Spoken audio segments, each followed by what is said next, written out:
Hi friends.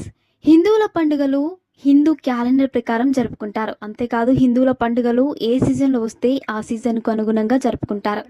Karthika మాసం అడుగుపెడుతూ సందడి తీసుకొస్తుంది. దీపావళి పండుగను మోసుకొస్తుంది. ఈ పండుగను దేశవ్యాప్తంగానే కాదు ప్రపంచంలోనే అనేక దేశాలు కూడా జరుపుకుంటాయి.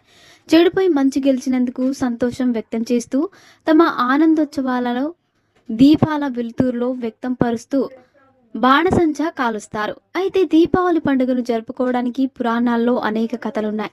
శ్రీరాముడు వనవాసం ముగించుకొని తిరిగి అయోధ్యకు చేరుకున్నందుకు దీపావళి చేసుకున్నారు అనేది ఒకటైతే, మరొకటి ఏంటంటే లోకకంటకుడైన రాక్షసుడు నరకాసురుడిని వధించి తమ జీవితంలో వెలుగులు పంచినందుకు ప్రజలు సంతోషంగా దీపాలు వెలిగించి దీపావళి జరుపుకున్నారని మరొక పురాణాల కథ.